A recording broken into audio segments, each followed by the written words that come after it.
Hey everyone, welcome to Dentozen. Today we are here with a new video pemphigoid part 2. Part 1 में हमने cover किया है mucous membrane pemphigoid और part 2 में हम कवर करने वाले हैं bullous pemphigoid and the differences between the two types of pemphigoid. So I strongly recommend you to go through pemphigoid part 1 mucous membrane pemphigoid ताकि आप लोगों को ये वीडियो ज़्यादा अच्छे से समझ आए. So before we begin, I want all of you to subscribe to Dentozen and hit the bell icon so that you remain notified about the new videos. You can also follow me on Instagram at Dentozen Insta. So let's begin with the bullous pemphigoid. Bullous pemphigoid is a chronic autoimmune disease. Autoimmune disease है इसमें खुद के ही antigens हैं जिनके against antibodies बनती हैं. It is the most common autoimmune blistering disease. अब यहाँ पे जो ब्लिस्टर बन रहा है, बुला बन रहा है, वो बन रहा है हमारा सब एपिडर्मल. सब एपिडर्मल मीन्स वो एपिडर्मिस के नीचे बन रहा है. That is important viva question. अब ये जो लीजन्स हैं ये मेनली स्किन पे दिखते हैं. म्यूकोजा की इन्वॉल्वमेंट रेयरली होती है. तो ये जो ब्लिस्टर्स जब हील करते हैं रप्चर होने के बाद, हीलिंग जब होती है, that happens without scar formation. That is very very important point. So 3 important points about bullous pemphigoid. Subepidermal blister mainly affects the skin and heals without scar formation. अब इसको हम पैरापेम्फिगस या एजिंग पेम्फिगस भी बोलते हैं. अब ये autoimmune disease है तो इसमें जो एंटीजेंस हैं वो दो हैं, bullous pemphigoid antigen 1 and bullous pemphigoid antigen 2. अब ये जो बुलस पेम्फिगॉइड एंटीजन 1 है इसको हम BP 230 भी बोलते हैं और BP AG2 को हम BP 180 भी बोलते हैं. तो 230 और 180 रिप्रेजेंट करता है इन एंटीजेंस का मॉलिक्यूलर वेट. अब इनके अगेंस्ट बनती है एंटीबॉडीज और एंटीबॉडीज एक्टिवेट करती हैं कॉम्प्लीमेंट को. ये जब बाइंडिंग हो जाती है तो कॉम्प्लीमेंट एक्टिवेट हो जाता है. वहां से इन्फ्लेमेटरी सेल्स अट्रैक्ट होकर आ जाते हैं और ये इन्फ्लेमेटरी सेल्स रिलीज करते हैं proteases.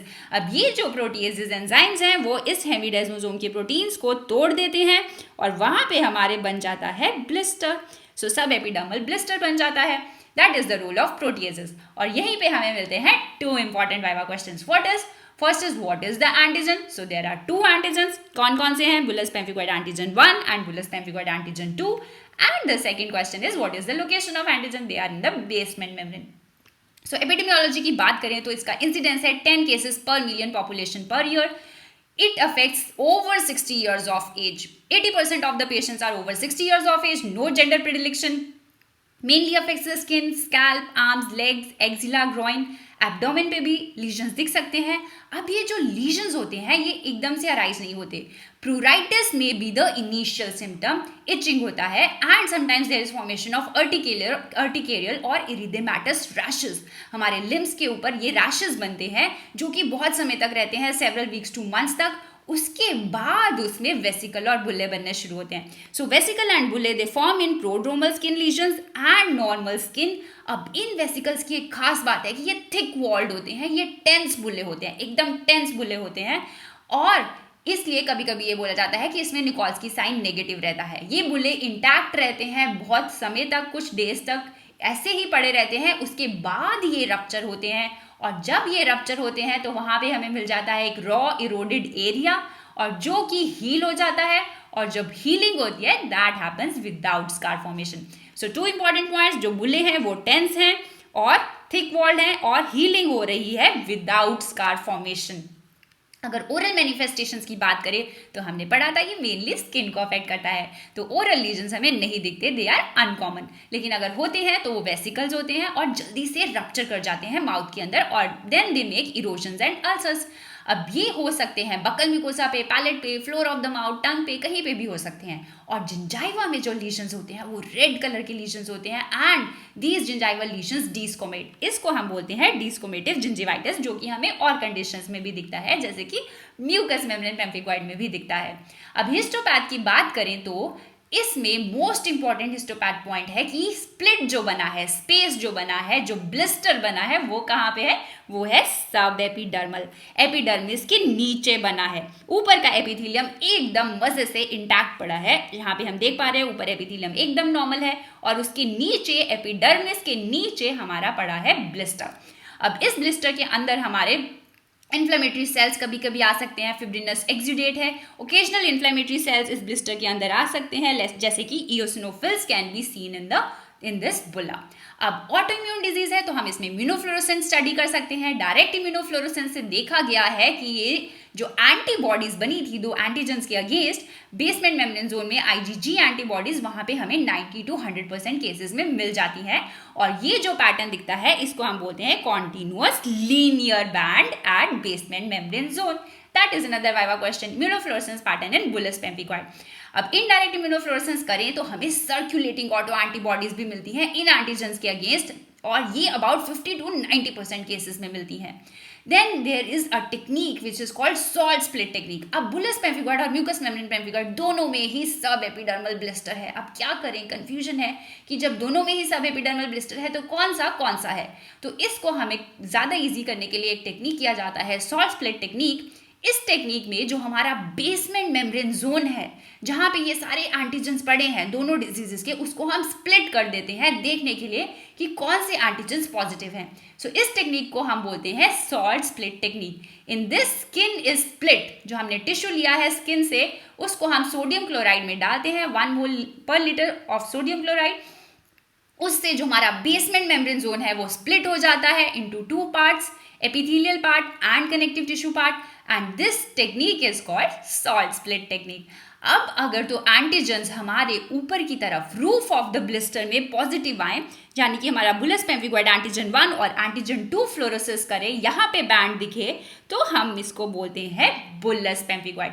So if the roof of the blister shows immunoreactivity, it is bullous pemphigoid। लेकिन अगर रूफ के साथ साथ हमें फ्लोर पे भी पॉजिटिव रिएक्शन मिले, क्योंकि हमारा लेमिनिन भी इन्वॉल्व होता है म्यूकस मेम्ब्रेन पेम्फिगॉइड में, then it is considered as mucous membrane pemphigoid।